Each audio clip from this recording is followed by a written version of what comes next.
And our topic today is high fidelity digital audio playback, more specifically, digital to analog conversion, DAC for short, or DAC, and the genius behind Chord Electronics' line of DACs, which is why I'm delighted to welcome Rob Watts, the digital design consultant for Chord, who's been working on solving the digital audio problem for over 35 years. Did I get that right? Oh, yeah, pretty since 1980, really.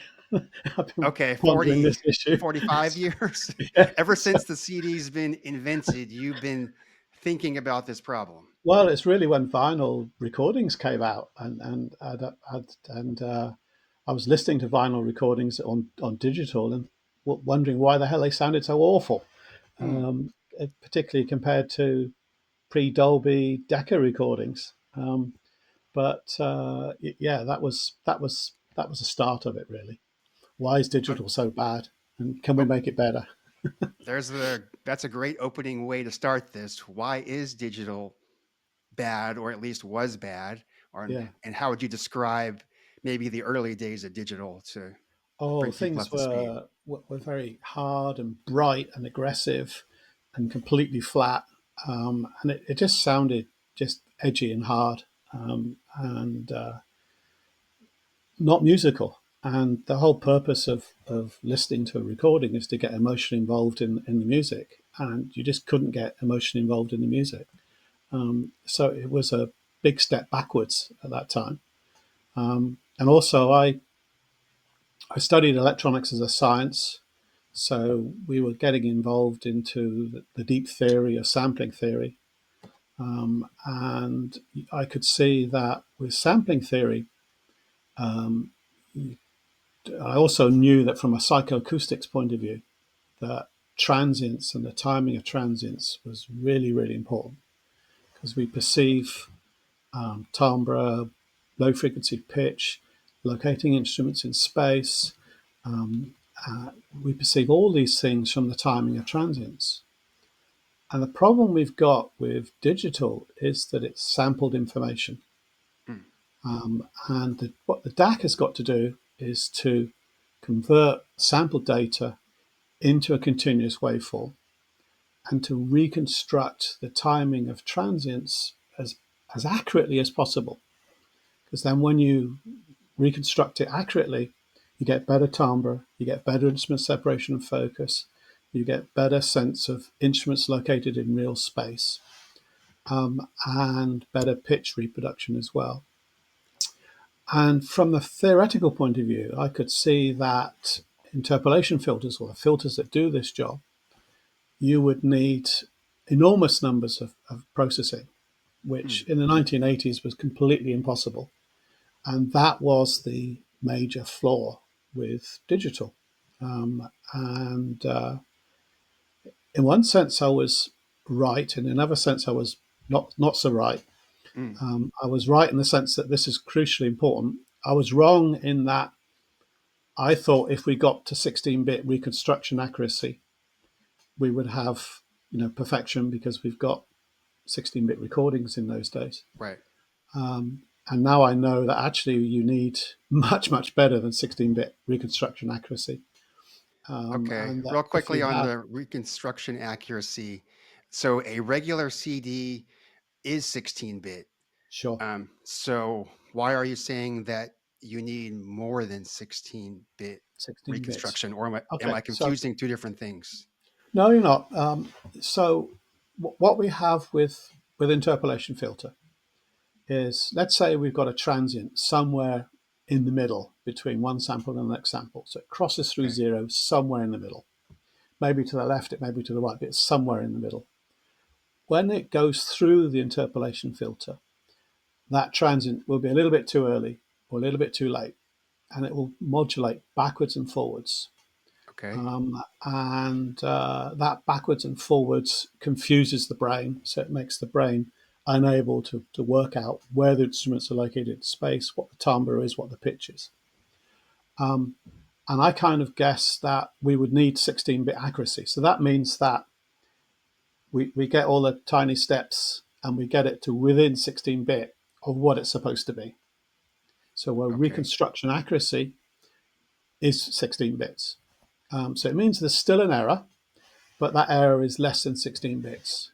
And what I've actually found out subsequently is that no, if there's the tiniest error in terms of timing reconstruction, then it has audible consequences, Okay. which So I'm means I'm trying to wrap my head around this error problem that you're speaking of, because kind of my understanding and maybe a lot of people's understanding of digital audio is it's a string of zeros and ones, um, with 16 bits of representation sure, for 44.1 as the sample rate. So 44,000 times per second, yeah, you have 16 bits of information to essentially digitally represent an analog signal, yes, right? correct. So So what you're trying to do is not reconstruct a digital waveform. You're trying to reconstruct the original analog waveform, okay, and that means all the little bits in between, mm, from one sample to the next sample, and getting okay, it exactly the same as the original analog that's from the microphone that's going into right, the ADC, and making sure that that reconstruction is within 16-bit accuracy.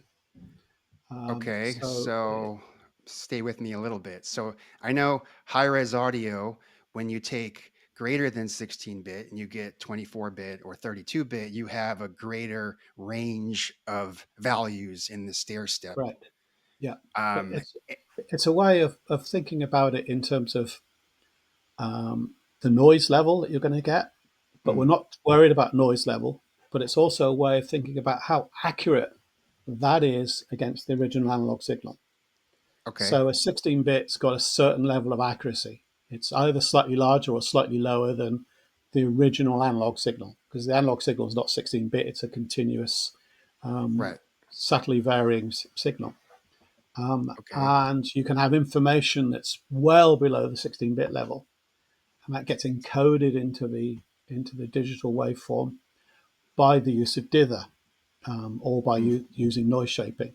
Um, so we can actually have greater accuracy on a 16-bit recording than you would expect. So mm, 16 bits, you're looking at 96 dB signal to noise ratio.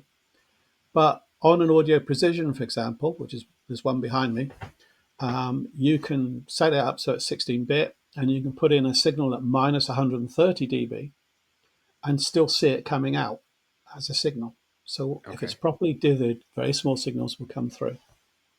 So your 16-bit level determines the amount of noise you have in the system, but it also determines your accuracy that you're getting to from the original point.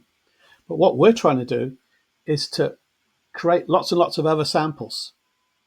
And in the case of my DACs, we're creating 2048 new samples.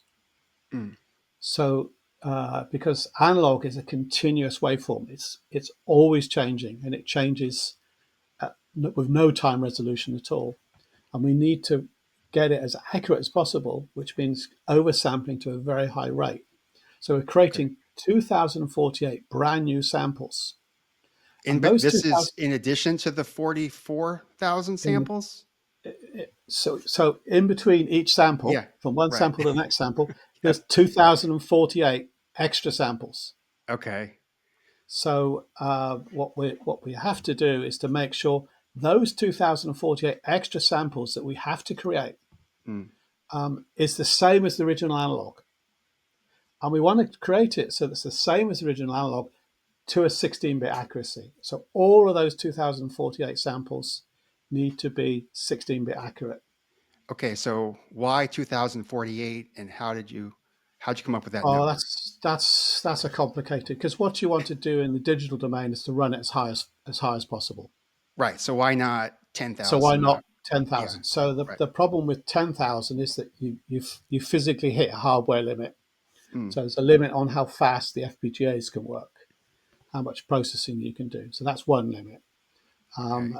But the other limit is the discrete components the flip flops that we use, the speed of those flip flops, Mm. and how accurate those flip flops are.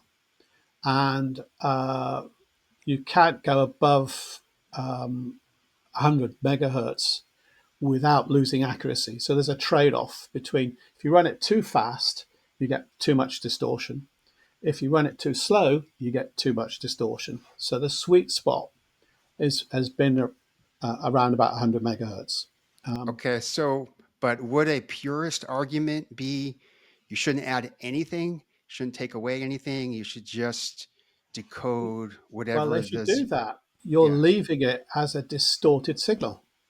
Mm, So you look at a 16-bit waveform, it's like that. It's nothing like the original analog right. because it's got these sharp edges in there, and there's incremental steps. Nothing like the original analog.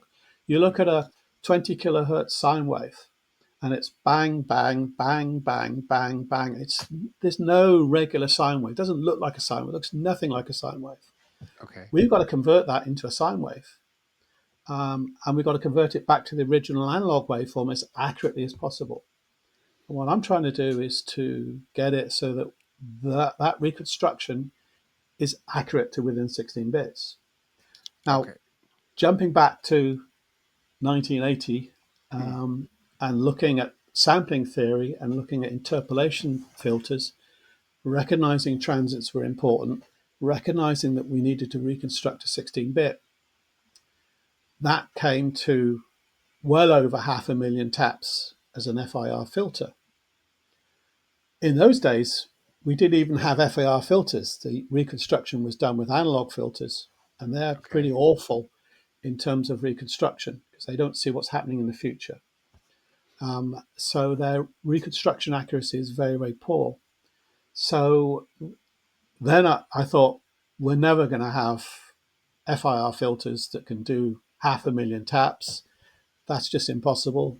Right. And that digital was fatally flawed because of this issue. Okay, so real quickly, you introduced a new concept called taps, and I want to Taps, understand taps. How is that taps. different than the 2048 extra sampling Okay, okay. that So to do your interpolation filters, the best kind of filter is known as an FIR filter, mm, and each FIR filter, what it does is it brings in the data, it delays all the samples, and then looks at all the samples and multiplies each sample by a coefficient and then adds to it, and then looks at the next sample, multiplies by another coefficient, then adds to it, looks into another sample, multiplies it, and adds to it. And if you do that enough and use the right coefficients, you can reconstruct it certainly to 16-bit accuracy if mm, you're using a million taps with a WTA filter. WTA is my type of filter, which guarantees the 16-bit reconstruction. So one tap, and they call it a tap because in the old days, the delay lines was with analog delay lines, and you'd literally when you wanted to sample a delay, you'd tap into the delay line, and right. that's how the tap came about. And of course, it's stuck as being taps today.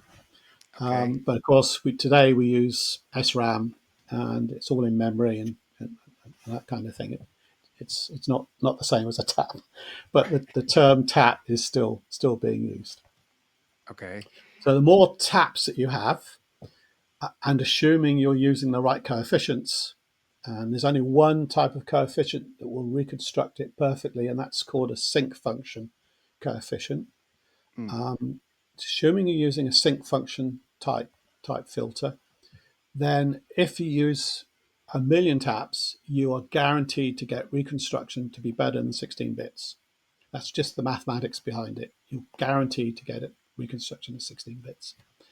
And that's what I did with the Hugo M Scaler, in that I hit better than 16-bit reconstruction. okay. So I think what you're saying is you have a more accurate signal, more accurate reconstruction of the digital signal than the original source file Then the was. original digital file The is original yes, digital file, not. Yes, correct. You created 'Cause- a I'm trying to put this into other terms, like a upscaled TV picture. You've taken a low res, not low res, but you've taken a regular picture and then you've enhanced it in a way that makes it clear. Is that accurate, or am I confusing? in a simple sense, yes. But what's actually happening is you've got an information content on your 16-bit CD. Mm, When you put 16-bit CD into a regular interpolation filter, when it comes out in the analog, it bears little representative, little quality to the original analog signal. mm, So it's actually distorting the information content.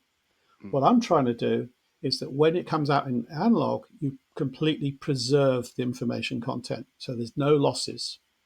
And the right, information content is, the thing that's important is your timing of your transients. And now that timing information is embedded in the sampled data.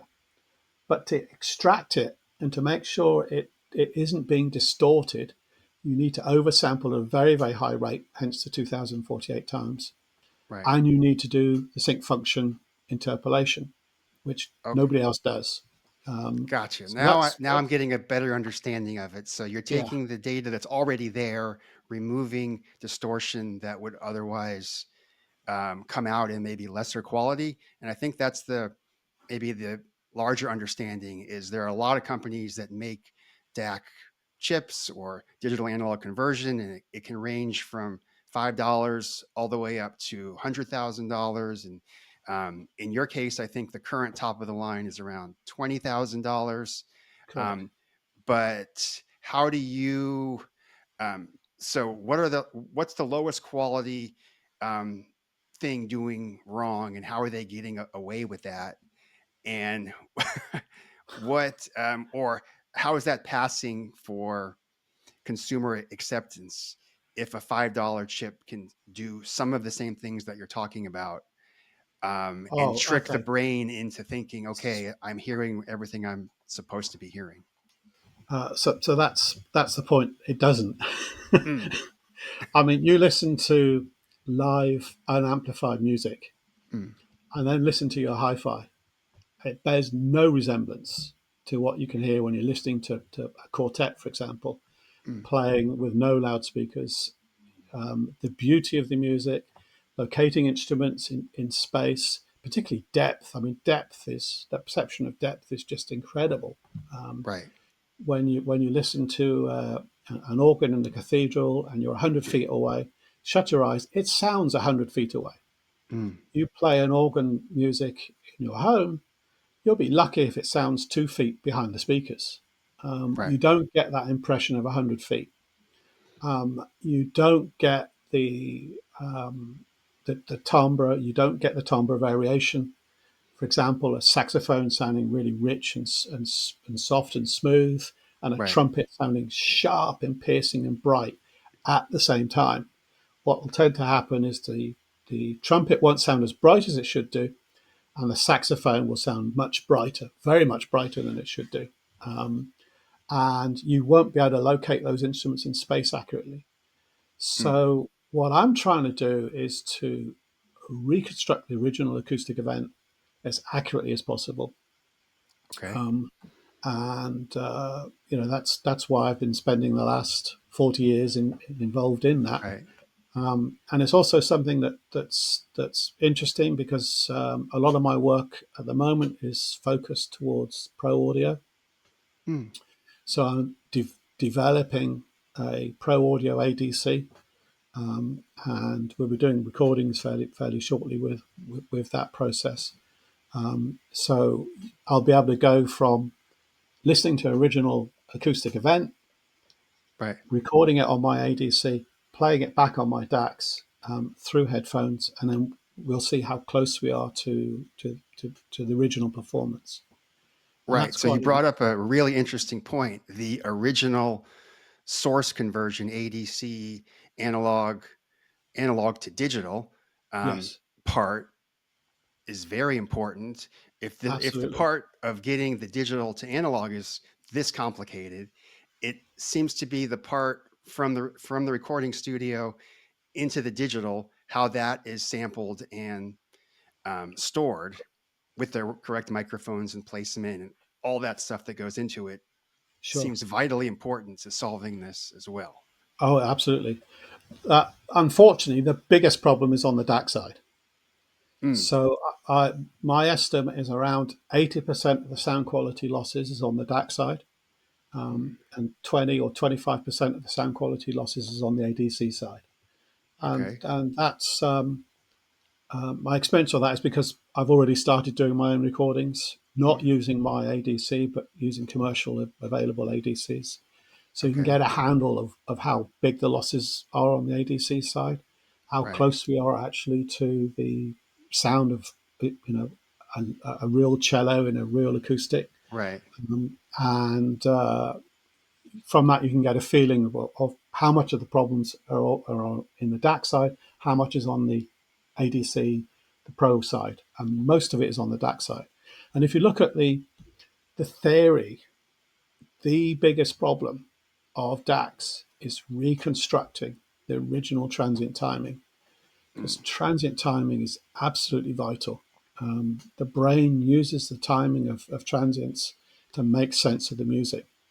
The actual act of separating instruments into individual entities, right. working out what the timbre of that individual instrument is. In the case of low frequency pitch, working out what the pitch of a double bass is, Mm, locating that instrument in space, particularly in depth, that is all dependent on transient timing. And it's been a fascinating issue because the last 6 or 7 years I've been working on a very high end scaler mm. called the Quartet, which we will be launching next year. But the So this is interesting going to thing, replace the top of the line Dave. Is this no, a it's an M scaler for mm, Dave. So okay? you have your upsampler, and then you have Dave. Okay. Now So for people Dave, who don't know those two products, can we separate? Can you explain a little bit about Dave and M Scaler and how they're two oh separate sure, products that okay. are used together? So within any DAC, you have an interpolation filter, a digital interpolation filter. Even if it's a NOS DAC, which says it's no oversampling, that's not true. It's a digital oversampling filter. It's just holding the data and keeping it. So it's actually maintaining the digital data. It is a form of filter. It's a digital filter. Okay. It just generates a huge amount of distortion. And what it does is that your timing problems become much worse with a NOS filter. Okay. When you get very bad timing problems, things sound very soft because you can't perceive the transients. And people like the sound of a soft sound, which is why NOS DACs, a lot of people like NOS DACs because they sound very, very soft and Mm, warm. And particularly if the DAC itself is hard and bright, it might have some noise floor modulation, it'll have other issues. Having something that makes it sound artificially soft gives it a superficial benefit, but it's a distortion trying to cancel another distortion. It's not the right way forward. So every DAC has got an interpolation filter built inside it. Dave has got an interpolation filter. It's 164,000 taps. At the moment, you can plug an M scaler into it, which is 1 million taps. So it's a bigger interpolation filter. It converts your 48 kilohertz to 768 kilohertz, so it's 16 times oversampled. And then Dave then takes that 16 times oversampled signal and then upsamples it to 2048 times. And then that signal is then converted into analog via the noise shaper. So when you're adding a scaler, you're replacing the front end digital interpolation filter that's built into the DAC. mm. And it doesn't matter whether it's a $600 Mojo or whether it's a $20,000 Dave. They all benefit by having scalers being added to them. Interesting. Okay, so every DAC has this, even if it's not made, even if it's not made by the architecture that you've designed, you can plug this M scaler into any DAC, or does it only work with? The Hugo M Scaler has got 192 kilohertz outputs as well, so you can convert your 48 kilohertz into 192, and that will feed any DAC. But you only get the real benefit when you run at 768. 768 kilohertz is a really important sampling rate. And I won't go into the technical reasons why, because it's way beyond this podcast. But it's really quite difficult to explain.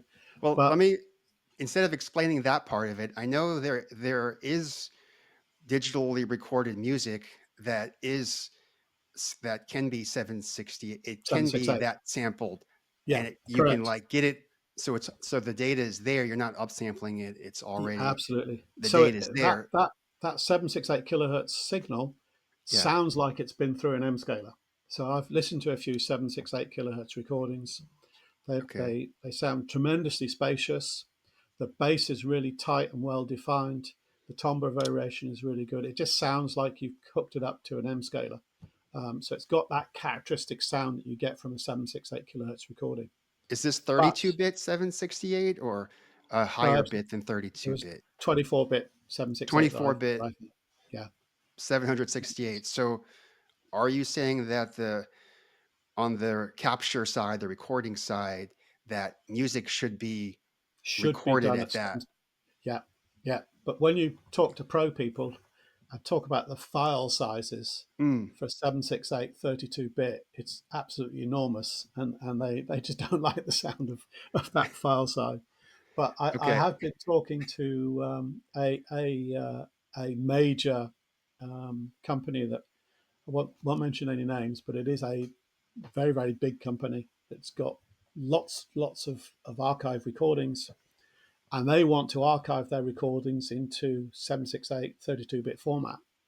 Okay. So this particular pro engineer who I've been dealing with for some time, talking about the specifications of the new development, um, they really want this because of archiving. Because once it's at 768 32-bit, Right. you don't have to worry about the tape degrading and all those kind of issues. Right.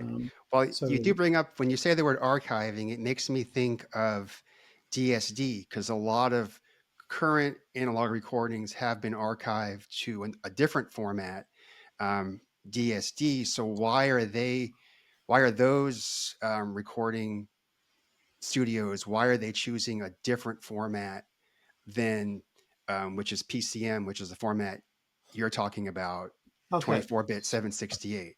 so DSD's got a is really poor as an archiving format um, because it creates so much distortion and noise out of band. So Mm, DSD 64, you're looking at 100 kilohertz. It's minus 20 dB down. Huge amounts of noise. So it solves one problem in that you don't need a complicated FIR filter to reconstruct it, but it creates other problems because it in itself creates timing errors because you've got so little numbers of pulses to describe the high frequency content, the timing of the transients. So you're actually with PCM, the information is perfectly encoded, assuming you had a quality uh, ADC. The timing information is perfectly encoded, and and again, assuming that there's decent anti-aliasing filtering going on as well, and right. lots of other issues. But a perfect AD, PCM ADC, the problem then becomes on the DAC side in terms of reconstructing the data because the timing information will be perfect and it will be there. With DSD, you're corrupting the timing information within the recording. You don't Mm, have an issue of trying to reconstruct the timing information, but you've already distorted the timing information. And they've got different distortion mechanisms. They've got a lot of noise floor modulation. And what happens with DSD is that things sound, because of this transient timing problem, things sound artificially soft and smooth.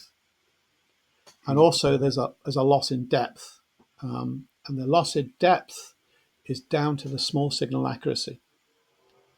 So why is small signal accuracy important? Mm.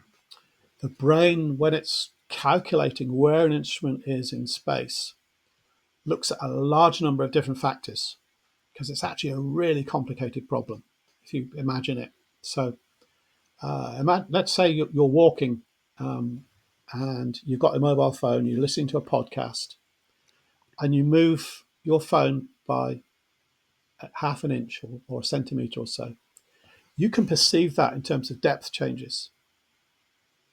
It's quite easy to perceive that small change in depth as you do that, even if you do it that side or that distance.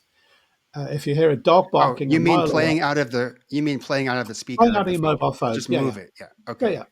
yeah, you can perceive it really, really accurately. How does the brain work out where that instrument is located in space? How does the brain calculate where that dog is barking, that you know it's a mile away? How does it know that? It does it by a large number of different factors. The simplest one is the ratio of the direct sound to the reflected sound. But when you're in a field, there's not a lot of reverberant sound. You've just got the reflection from, in the mobile phone's case, reflection from the mobile phone to the Mm. ground back to your ears. What the brain does is calculates the timing difference between the mobile reflection to the ground and the direct sound. And that timing difference gives it, a cue as to where that instrument is located in space, or where the mobile phone is in space. Um, when you're looking at very long distances away, the air has a natural absorption of high frequencies.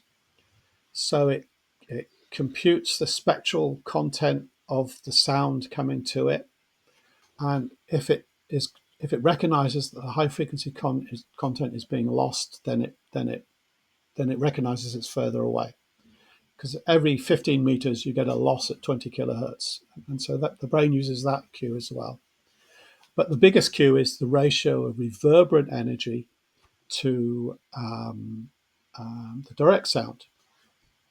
But when you're listening to a reverberant energy, you've got lots and lots of different sources from lots of different reflections. So in a concert hall, for example, you've got reflections from the back of the stage, the ceiling, reflections from the side of the walls, reflections from the Yeah. rear, reflections from reflections from reflections from reflections. Right. So there's a myriad of lots of different reflections, and those reflections get smaller and smaller and smaller in amplitude. So with a DAC, what you need to be able to reproduce depth accurately is to be able to perceive very, very small signals from lots of different sources very accurately. And that timing of those signals needs to be perfect. In fact, what I've discovered is that the amplitude needs to be perfect, and the timing of the amplitude of the reflections needs to be perfect, and Mm. then you get a much better sense of depth. Um, and by perfect, there is no limit to how small the errors are that Right. damage the sense of depth. And this is crazy. It's absolutely bonkers.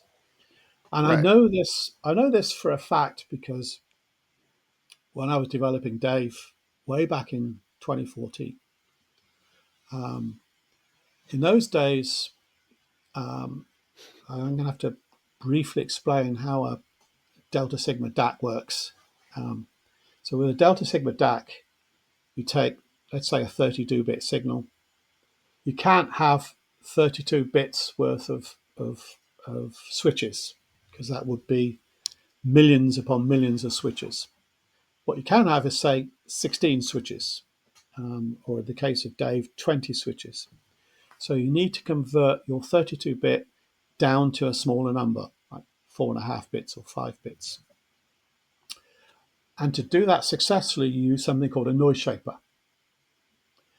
And the performance of a noise shaper depends on two things. One is how fast the noise shaper runs at. And if the noise shaper runs at a very, very fast rate, it can eliminate the errors and get and home in on the actual signal that you want very, very quickly and very, very accurately. And also the number of integrators that you use within the noise shaper. So what I used to do on my noise shapers was work with a 200 dB performance. So the noise shaper, the distortion and noise that the noise shaper generates within the audio bandwidth needs to be 200 dB. And that was the numbers I've been using for since the 1990s. And I thought, you can't hear better than 200 dB. You can't hear better than 96 dB. So 200 dB is way overspecified. It's 1,000 times better than your standard chip DACs because their noise shapers are only 140 dB. So I thought, it's going to be fine. You don't need anything better than that. But in audio, you know nothing until you do a listening test. Mm. And with Dave, I had a really large capacity FPGA compared to what I had in the past. Because the reason I was stuck with 200 dB was I couldn't do any better because the FPGA was too small. And I had the spare capacity, and I thought, 200 dB, that's just an assumption. Let's make a better noise shaper. Put more integrators in, see what it sounds like. So design it, run simulations. From the simulations, you get the data coming out, and my first simulation run, it was 220 dB noise shaper. So then I listened to this 220 dB noise shaper against the original 200 dB, and had a little toggle switch on the DAC, so I could switch between the two different ones. Listen to the two. Instrument separation and focus, no difference. Sounded identical. Timbre variation, sounded identical. Bass pitch, sounded identical. But what was immediately obvious was your perception of depth. Mm. Depth on the 220 dB just sounded deeper. And the recording I was using at that time was an organ piece. And so the organ is supposed to sound far away. And that just blew my mind because 220 dB, that's just crazy. How can 220 dB accuracy make a difference to the sound? That's just nuts. Doesn't make any sense. But I don't care. If it doesn't make Right. any sense, I don't care. Because all I'm after is better sound. So I Right. thought, okay, let's try, making it better. And for about 3 months, it was in the summer in 2014 or maybe 2015. Really exciting time. I'd get up in the morning, improve the noise shaper, run your simulations. A couple of days later, do a listening test and see if it got any better.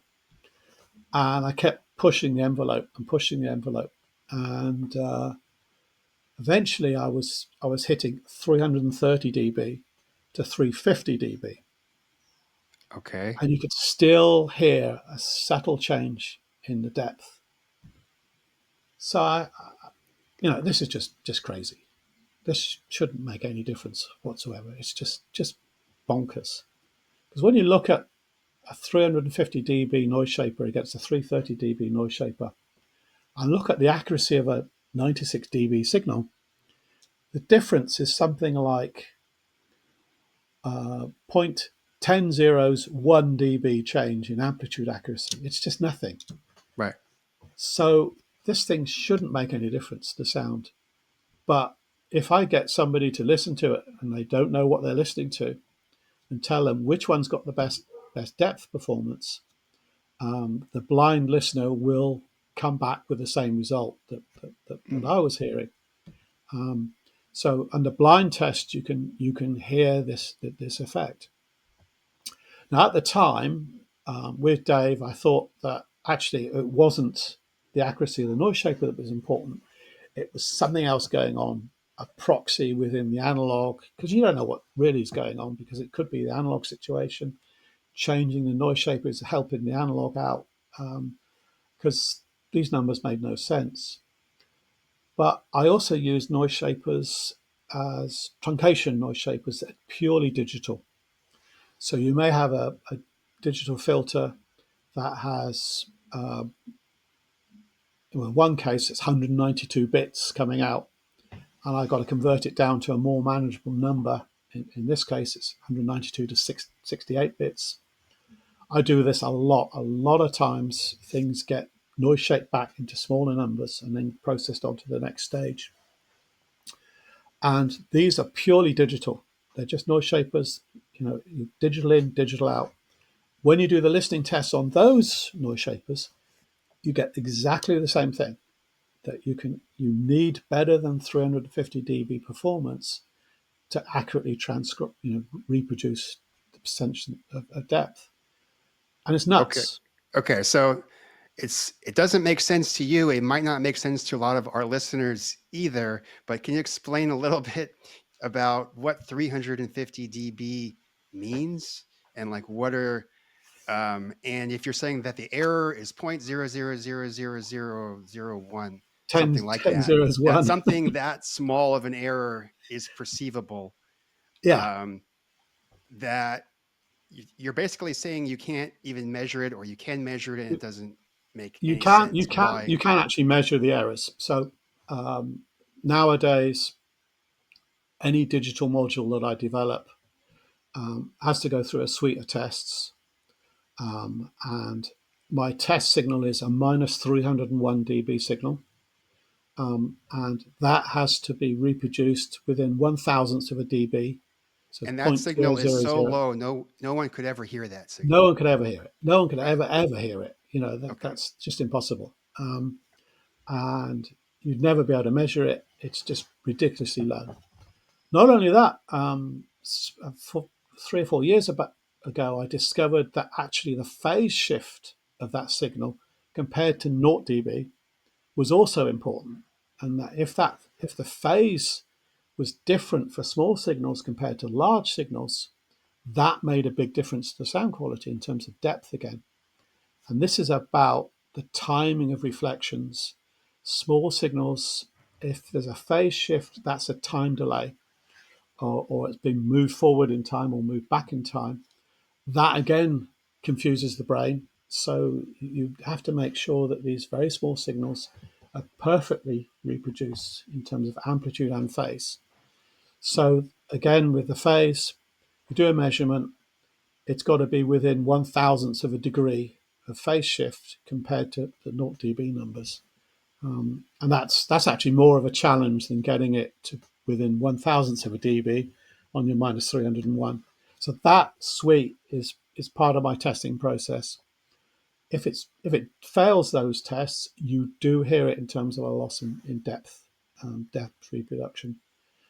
So it's absolutely bizarre, makes no sense. Intellectually, if I wanted to justify it, I would say we don't fully understand how the brain manages to calculate depth properly. Mm. Um, Probably what the brain is doing is some kind of correlation routine. There's a mathematical technique called autocorrelation that can resolve an infinitely small signal with an infinite period of time in something that's infinitely noisy. Mm. And those kind of issues, I think, are part of the puzzle. But in one sense, I don't care because Mm. all I want is better sound. Right. And if we don't understand how the brain manages to calculate depth of instruments properly. We can't get a computer to say that mobile phone is 1 foot away or 3 foot away, or that dog barking is a mile away or half a mile away. We can do that easily and immediately. Right. So we don't fully understand the capabilities of the brain. We certainly can tell for certain that depth reproduction through audio is nothing like live sound. Absolutely nothing like live sound. It's a huge gap. Right. And that was one of the things that got me involved in wanting to improve audio, in closing that obvious discrepancy that we've got with depth perception. So how close are you on this journey of solving? that problem? So the recordings that I've done, I'm about 50% there. Mm, So when I record a cello that's 4 meters away, if we play it back with a standard Dave, it'll sound 2 meters away.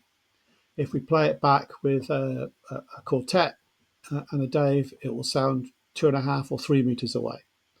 So we're more than 50% there. And the interesting thing will be when I get, because we have this issue of noise shaper performance is a huge problem with commercial ADCs because right. they're 140 dB. They're not 301 dB. They're only 140 dB noise shaping. My noise shapers for the ADC just about manages to do 301 dB.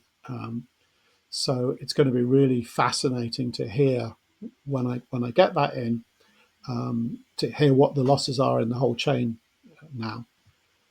But one thing that was really fascinating to me was that in the 80s, I designed interconnect cables and loudspeaker cables. And I found that, in common with lots of other people, I'm not saying anything special about this, but I found that high purity copper made depth and detail resolution better. Um, Silver solder sounded better. Silver plating the copper sounded better. And these were all in effects of terms of detail resolution and depth, how deep the soundstage got. Now, from a physics point of view, you can easily show what the problem is, because copper oxide is nonlinear. And for small signals get attenuated more than large signals. Exactly the same problem we have with noise shapers. Small signals get attenuated compared to large signals. But when I was experimenting with cables, you could plug 100 meters of cables in that was really poor quality cable, measure it, and compare it to 1 meter of silver soldered, silver plated PTFE cable, solid core cable, and you'd measure no difference in distortion whatsoever. Absolutely perfect from a measurement point of view. But now I know what the limits are Mm, from a numbers point of view. We need to be worrying about 300 dB, so you'll never be able to measure the sound quality losses you get from cables because the brain is so sensitive to these kind of errors, and mm, that really rang a lot of bells with me. Because it's nice to get an error, identify an error, put a number on it, and then right. find out what that number does in terms of sound quality, because then you really understand what's going on. And it solved the issue of why cables make a big difference to the sound, but you can never measure the effects of the cables. Right. So I have two questions. So it sounds one question is the measurement. Are we measuring the wrong thing, or is this too difficult? Too many, too much floating point precision. That's the Oh, problem. Or yeah. So floating point is a major problem because you can't use floating point okay, because that in itself creates noise floor modulation issues. And noise floor modulation, it's not something we've talked about yet, but that's another issue that it doesn't matter how small the noise floor modulation is, it is perceivable. Um, I use the term okay, perceivable rather than audible because you wouldn't hear the error, but it's mm, perceivable when the brain is trying to make sense of the musical environment. okay. Is that what So, you mean by small signal? When you say small signal is perceivable, not audible, is that what you so mean? yes, so a minus 301 dB is never going to be audible, Mm, but a minus 301 dB error is perceivable mm, because the brain, when you're talking about audibility, you're talking about listening to sine waves, you're talking about listening to noise, and the ear is pretty poor at that kind of, the level of performance is only 90 odd dB. It's pretty right, poor. We should have, if you look at measurements, we should have perfection today, because we've got headphones that can do 0.007% distortion. That's below the threshold of audibility. We've got DACs that easily exceed that. We've got DACs that got perfect noise performance. We've got DACs that are capable of driving these headphones with no distortion at all. We should be getting perfection Mm. if you look at the measurements, but you can We're easily not. tell you're not listening to live and amplified Right. music. The difference is huge. And it's Right. because of these very subtle things. And people don't think about the brain and what the brain is doing. They only think about the ear performance. And if you look at the ear performance, the ear is a crappy transducer, Mm. generates lots of distortion. It's not very sensitive. It's got a really unflat frequency response. Huge problems with the ear. The clever part is what the brain is doing with that Mm. information. So So that's that's the why I talk. part you can't measure. What the That's the part brain. you can't measure what the brain is doing, Mm. and that's a perceptual issue. Mm. And it's perception. It's not audio. Interesting. So I want to pull us back into the cable debate that you kind of brought up, and you said something really interesting in your talk at Can Jam SoCal that's kind of been in my head. You said a solid core copper cable in your testing sounded better than a stranded And a stranded copper cable. Yeah. cable. And I was trying to wrap my head around like a simpler cable, cheap cable, solid core, which is how they generally come. Can buy them in the like truckload like that. Um, why that is why that was a better sounding cable in your testing. Okay. The it's about a small signal nonlinearity again. Mm, And it's actually quite complicated. Um, mm, so when you've got a stranded cable, it's twisted, and uh, it's got oxides on it. So when you look at the oxide layer, for very, very small signals, the electrons just flow around the strands. And it's going in a little loop like that because it's a twisted arrangement. For larger signals, the current can break through the oxide barrier. And so the thing is, no, the strands are no longer isolated, they're connected together. So the current flows in a straight line. So you get a difference in timing with small signals against large signals because of this inductance effect. So small signals have a higher inductance than larger signals. Also, there's something called skin effect for high frequency components. And for very small signals, the an oxide, copper oxide cable is behaves like a Litz cable. Each strand is isolated. For larger signals, it doesn't behave like a Litz cable. It behaves like a proper cable should do, like a solid core cable. These differences change the impedance because skin effect will form or not form. So it's all about small signal accuracy and small signal timing, and trying to make your small signals being the same as large signals. Again, it's exactly the same issue with noise shapers. Um, So when but you were talking about this cable, were you talking about it as a digital transfer of no, no, information no. or as This an this analog transfer of information? analog, analog, Analog. yeah, Okay. analog, So yeah. this is like a So speaker cable. This is this is the like a speaker cable or interconnect cables. okay. Yeah, the stranded cable against. Now, what I was talking about on the CanJam was mains cables, Okay. and the fact that a solid core mains cable sounded better than a stranded mains cable. Okay. And again, this was another situation. Somebody said they sounded better. This going back to the mid 1980s, and I said that's nonsense. Mm, There's no way a stranded mains cable can make a difference to a solid core mains cable, particularly with my preamp because that preamp at the time it had three sets of cascaded regulators, and the amplification was very, very high pass by rejection ratio. So I forget the numbers, but you're looking at about 300 dBs worth of rejection, huge amount of rejection. So there's no way the mains cable can make a difference to the sound. But I was bored one afternoon and thought, okay, let's just try it.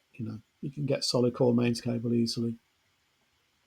Tried it, and bang, you could immediately hear a huge difference. And I thought, I'm going nuts. This makes no sense. How can a stranded mains cable against a solid core mains cable, you can hear the difference with a preamp that's got a huge amount of power supply rejection ratio? Um, Makes no sense. The solid core sounded smoother and warmer. Um, and so I got my girlfriend at the time. I said, "Can you listen to this? And can you listen to that? And tell me what difference it makes to the sound?" So she didn't know what I was playing around with. She said, "That one sounds warmer." Mm. So it was real, and I wasn't imagining it.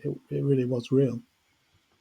So I then had to ask the question: well, why is it making a difference to the sound?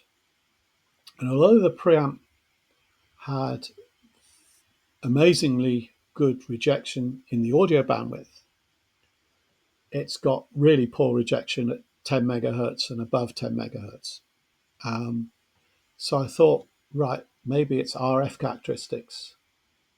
And a stranded wire will create more RF noise than a solid core wire, which is why when you see coaxial cables, they're generally solid core on the inner part of the coaxial cable.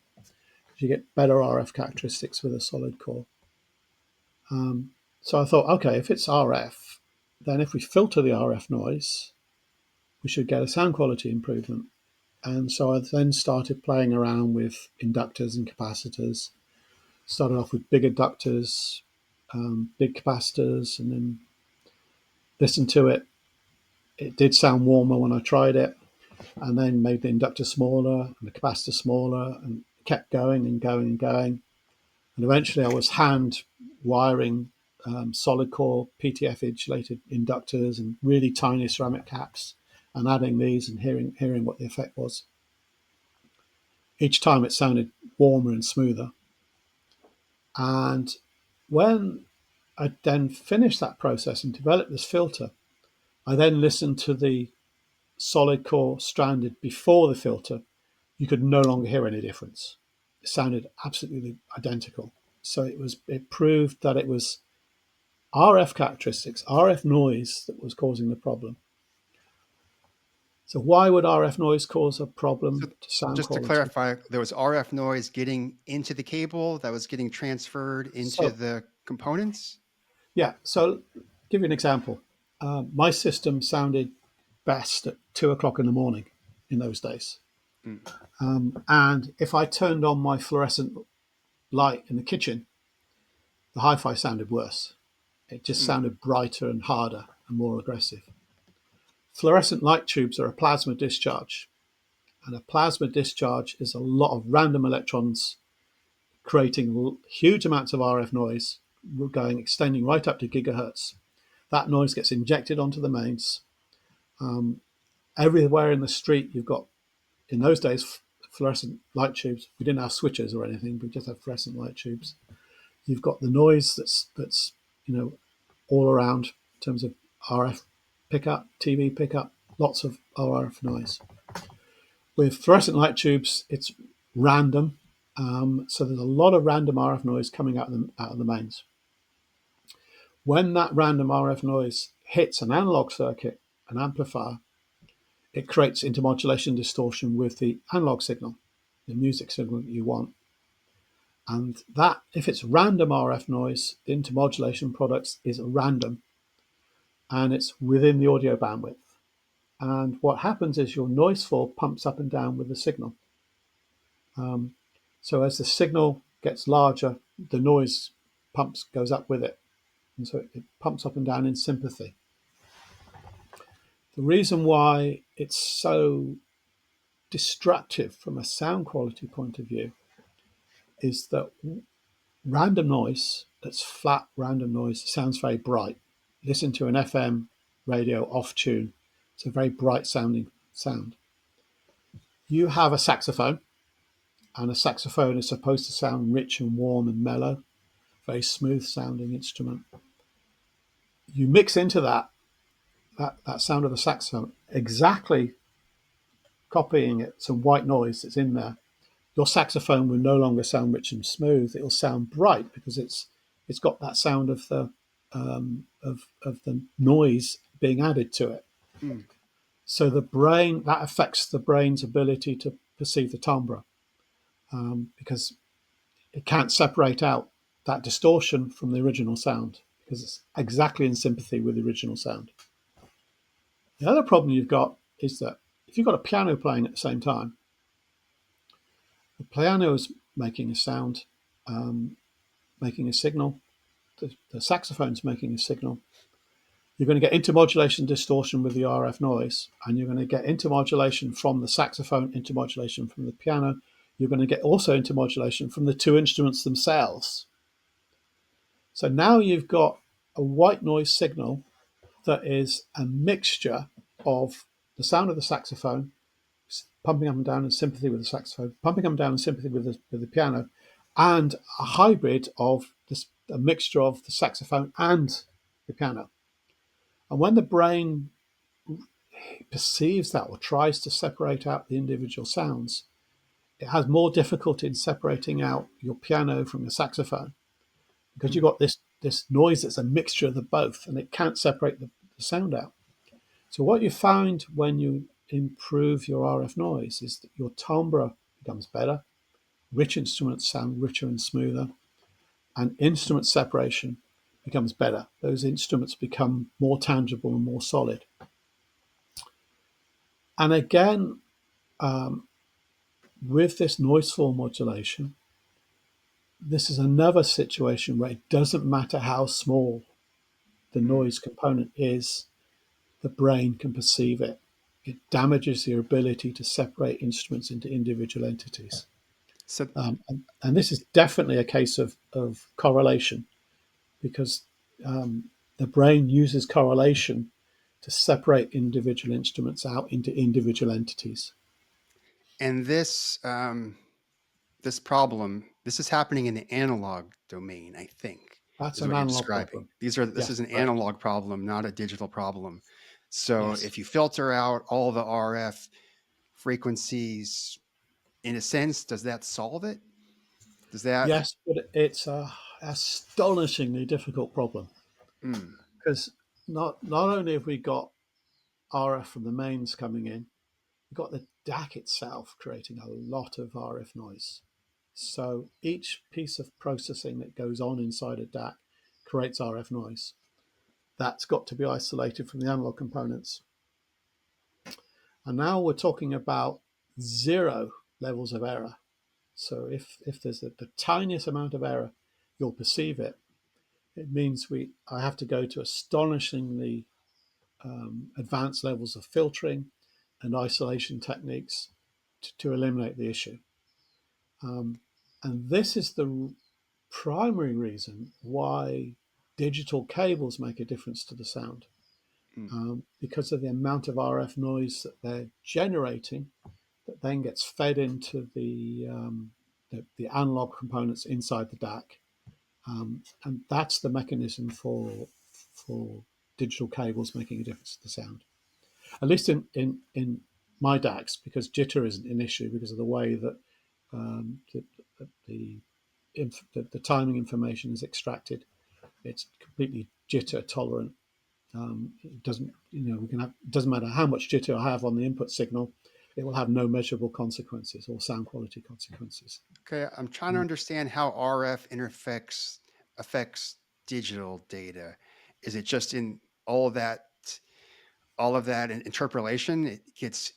It kind of interferes with that. Is that what? Because So, okay, it can't change the ones and zeros. It no, can. it can't change the ones and zeros, but let's imagine you've got a processor or an FPGA. It doesn't matter what you've got, Yeah.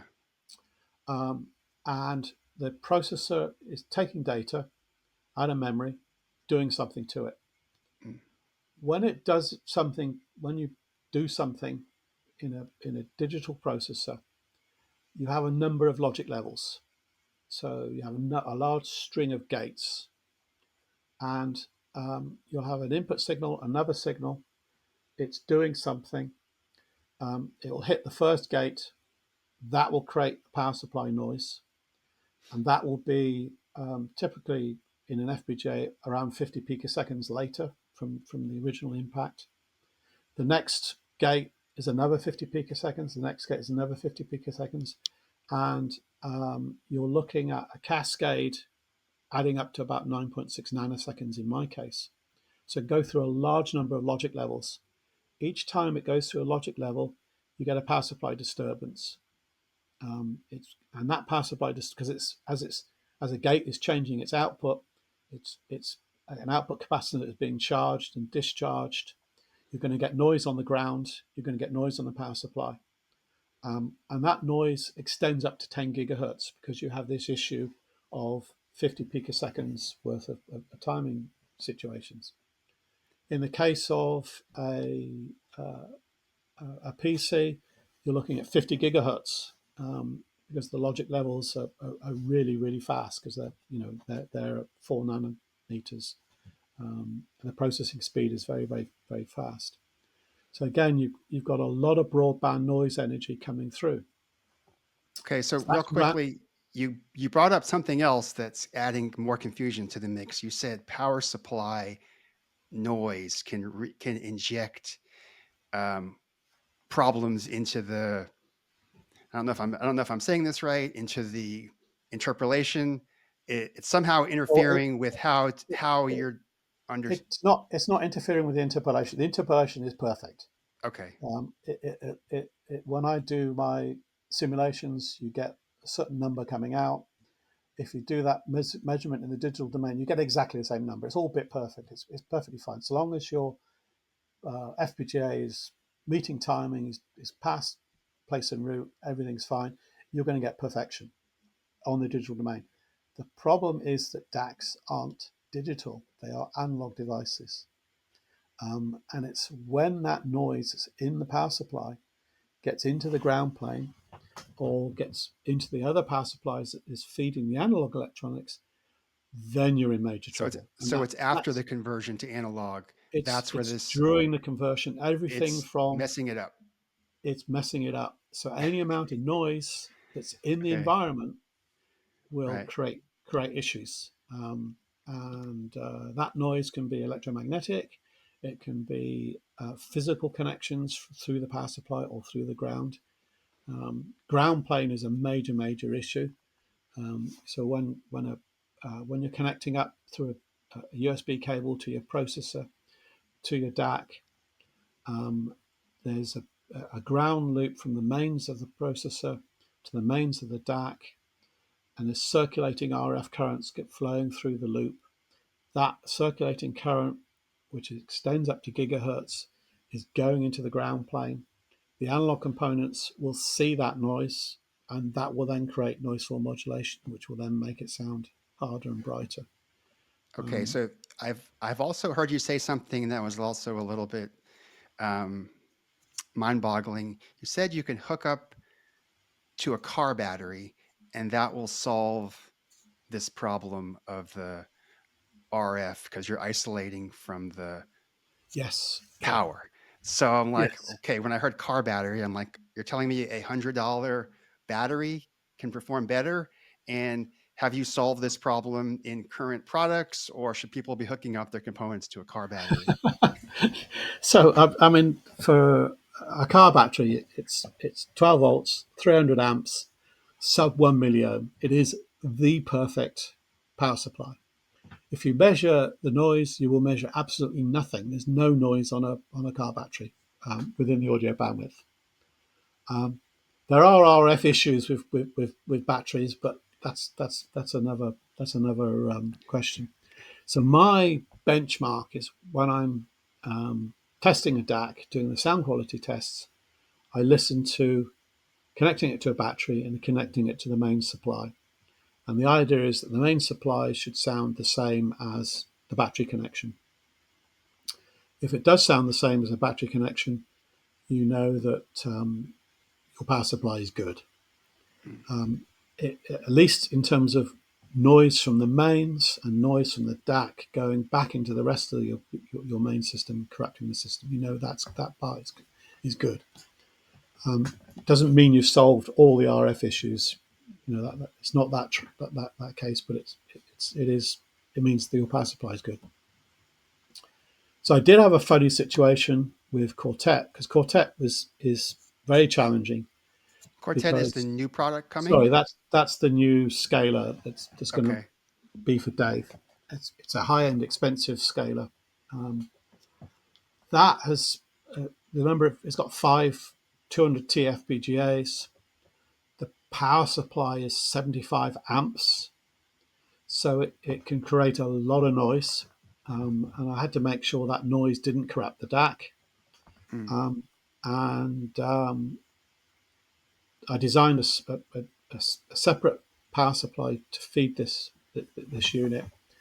Lots and lots and lots of very complex RF filtering and a new RF filter architecture.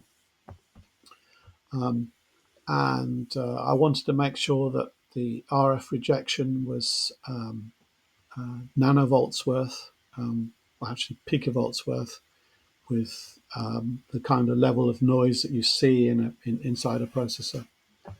Um, and that worked really well. So it came to the listing test, and I didn't have a car battery, but I had a large lithium ion battery, 24-volt lithium ion battery. The mains power supply sounded better than the lithium ion battery. okay. And I thought, hang on, what the hell's going on here? You know, this was a major issue because it shouldn't sound better. And I thought I've got it wrong. You know, I'm not listening to this correctly because it's very easy to make a mistake when you're doing a listening test. So I did a very careful listening test. Thinking about um, noise floor modulation, it's noise floor modulation you're trying to remove. Thing about noise floor modulation, if it sounds warmer, it's better. You've got less noise floor modulation. If it sounds better instrument separation and focus, you're guaranteed to have lower RF noise problems. And the mains unit sounded better in terms of instrument separation and sounded warmer.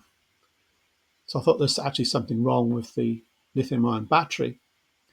And I'd also been experimenting with different cables, and the cables that I'd used weren't the same quality of the cables that I'd used to connect up Quartet to new power supply. So I had to upgrade the cables, and then I thought, right, it's RF decoupling issue. A battery has got a very high RF impedance. I need to put very low shunt capacitors on there to make sure that the RF impedance was very low. Put in special RF cables, and then we got parity between the sound. In fact, the battery was slightly better than the mains unit. Um, so that illustrates how close I've got to that. Originally, it outperformed the battery, um, but these So things I are guess I'm really sensitive. trying to kind of wrap my head around this. You need to you need to have your uh, let's say you need your DAC to do the interpolation, upscaling. You need all that to be working perfectly. You also need a power supply that doesn't have any interference. You also need the right Correct. cables that don't add any other Noise. noise, if I'm saying all this right. Yeah, And correct. once you do all that, you're going to get to the highest level that you've developed with the processing and the Yes. interpolation. You'll get the closest representation to the original analog Yeah. waveform, as that's the whole goal here, right? Let's That's the whole get goal. close to That's the whole goal.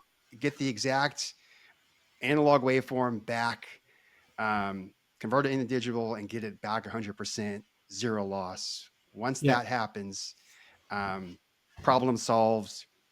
Sounds like you're saying 50% the way there, but Well, that's the whole chain. Well, right. 66%. That's the whole Okay. chain, including recording. And and the losses that I could perceive were issues that I'm well aware of. The funny thing was it sounded warmer than the live event. The recording that Mm, we've been doing has been in a church, very bright sounding church, and the actual recording is quite, the actual sound of the original event was quite bright, but reproduced, it's a lot warmer than the original thing. Loudspeakers, headphones are much more accurate. Well, the headphones that I use, Dan Clark Stealths, are much more accurate to the original sound than loudspeakers. mm, And yet we tend to think loudspeakers as being the reference because we're so used to the sound of loudspeakers. right. But they add a lot of low frequency muddle and bloom that isn't there on the original sound. Um, but yeah, that was the biggest surprise, that digital sounds warmer than than the real thing. Mm, Um, and one of the problems that digital has got, or one of the problems that all recording techniques has got,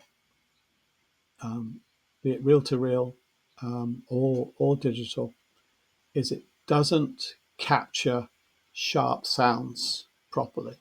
mm, So clap your hands, that sharp edge.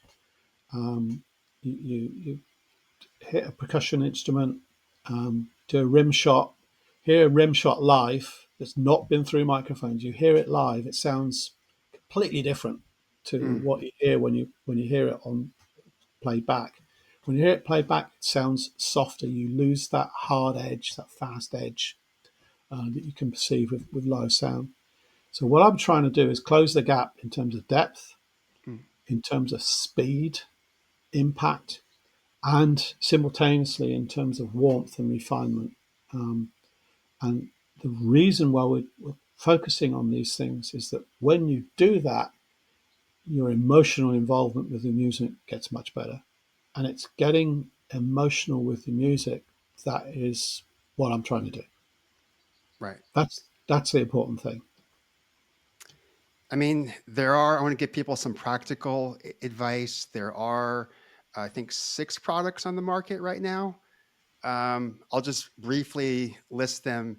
The Mojo 2 is $650 portable DAC. It's super small.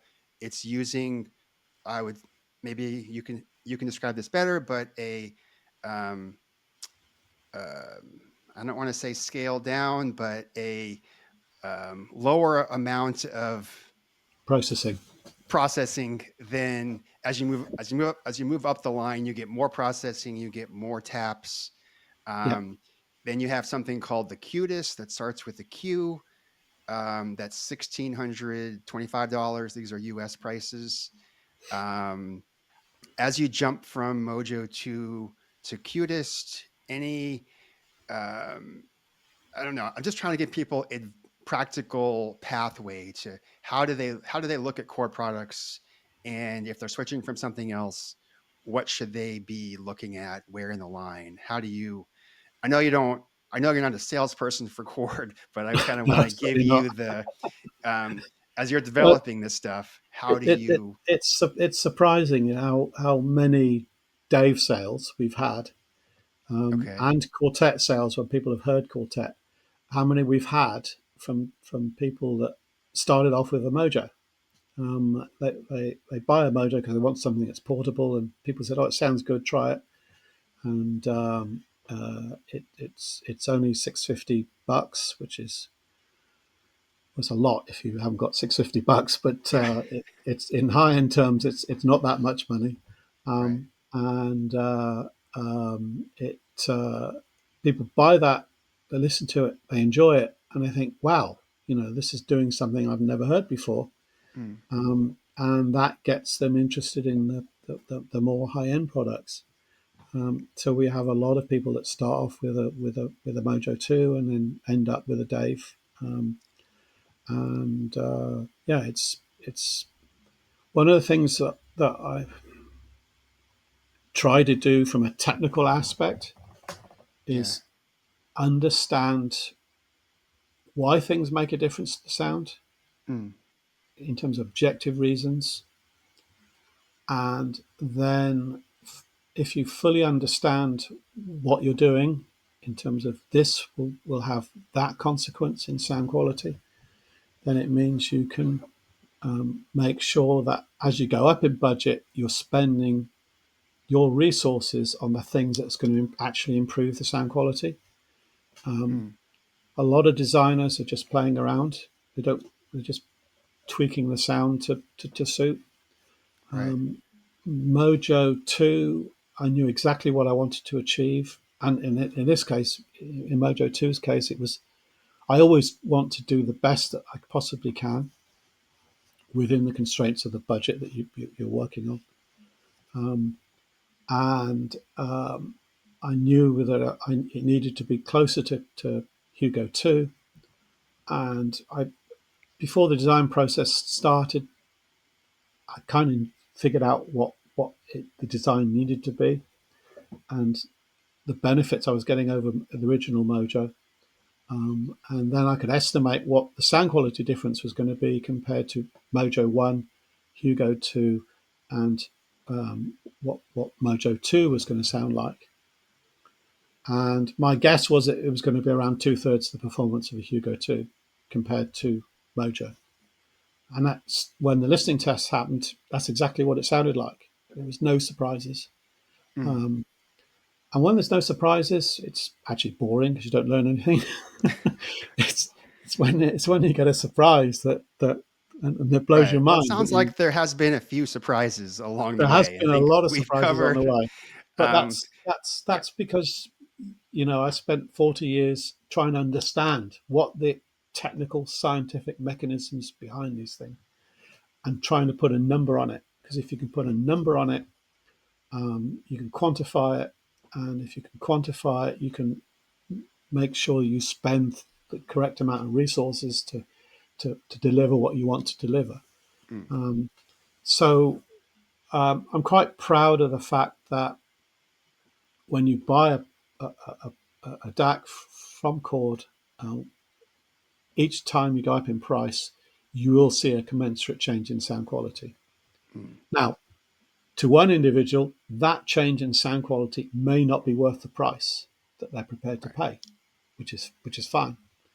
Everybody's got different considerations to value and to cost, and people have got different sensitivities.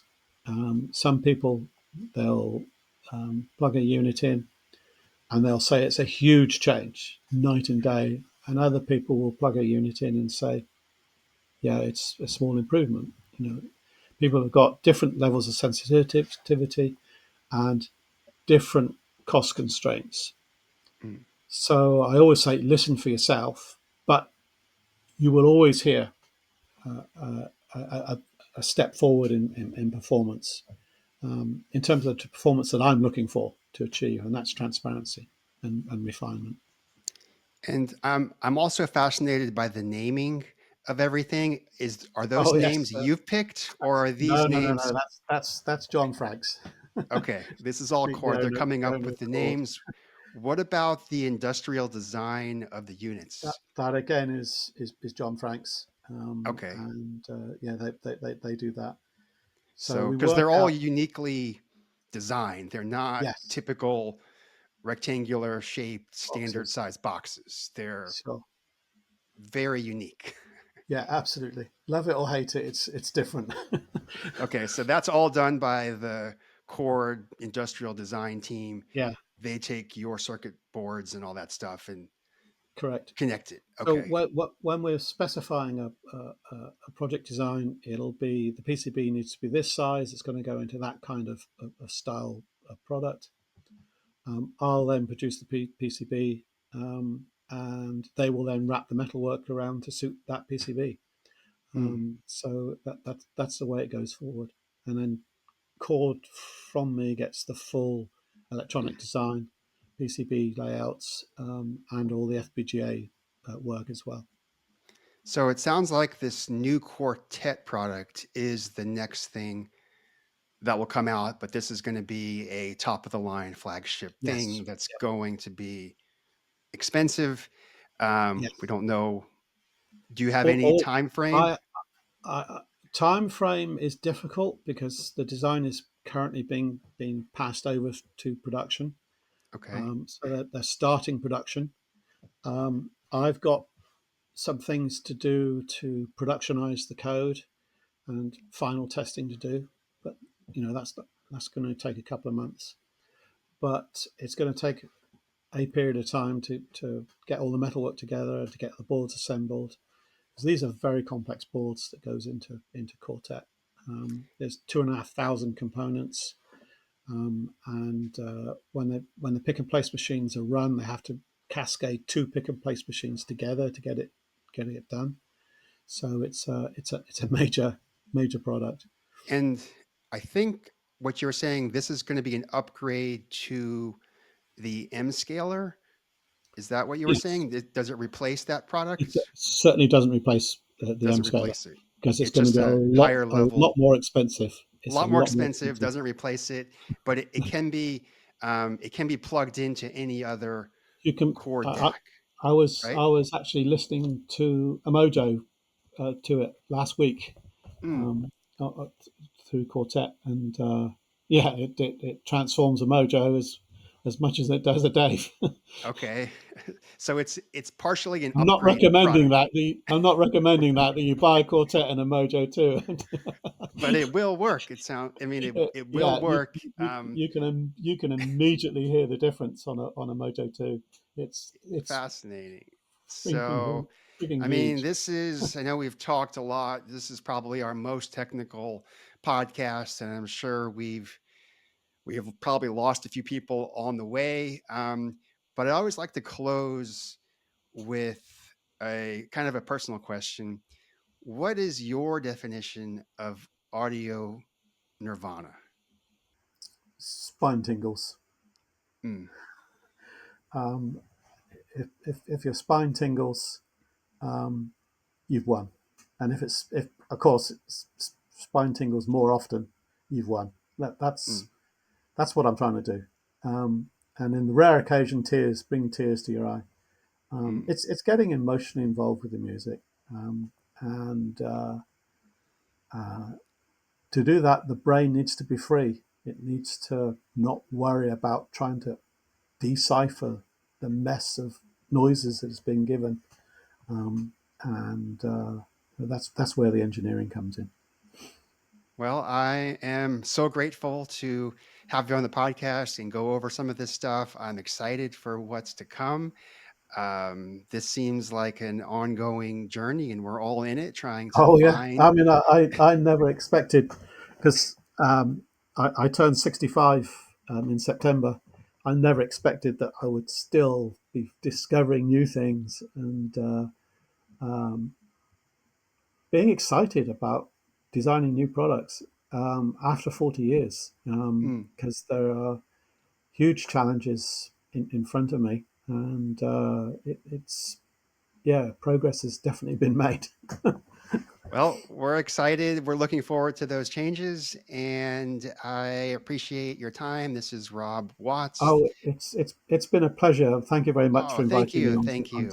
onto Digital your design podcast. consultant for Chord, but you will do designs for other companies, so I can do people can designs. reach Yes, out to you if they want sure. something. Is there some way you want them to reach you? Um, do you Oh, have any? you can always contact me on HeadFi Okay, as a PM. So yes, that's possible. all We right. have got a project starting next year with loudspeakers in terms of active drivers. So that's a new project. That's going to be a really interesting one because one of the beauties that that Mojo 2 has got is its EQ. The fact that you can change the EQ and the sound quality doesn't change. Mm, So having fully transparent EQ means that replacing passive crossovers is going to, I think, make a huge difference to the sound of speakers. So wow. yeah, that's going to be a really hot topic. Is that going to be through Chord, or is that going to be No, another? it's, Not through Chord. that'll be um, myself and my son working with loudspeaker companies Oh, directly. wow. Oh, I'm super excited about that because that simplifies the problem for a lot of people that you Yeah, don't have to buy a lot of boxes. You just buy your speakers that already have this technology yeah, built into it, right? yeah, absolutely. So, wow. Sounds like we'll have you back when that product comes to be. And Yeah, it's gonna be a couple of years. These things take a lot of time, but right, I'm pretty excited about the project, and we've got a number of speaker companies who are really enthusiastic about the idea. I mean, I love Chord DACs anyway, and they're using them right, to demonstrate their products. Um, so it's and there's some things that we can do in the digital domain that you just cannot do in with passive crossovers. But right. the beauty of it is the simplicity, Mm, the fact that you can directly drive from the digital domain with one DAC, one amplifier, feeding each individual drive unit. So you'd have one amplifier for each drive unit. It's going to make a huge difference to sound quality. wow. All right. I'm super excited about this. You got me really hoping for this product to come out. I want to thank you again for your time today. It's been my We could pleasure. certainly go much deeper down many rabbit holes, but I appreciate all the time that you've given our listeners today. And I want to thank you again and tell anyone who has questions, comments, we want to hear them below. Like, subscribe, comment, all that. And thank you again. This has been Rob Watts, digital design consultant for Chord. And again, signing off, Brian Mitchell, your host and founder of acoustics.com. See you next time. Bye. Cheers.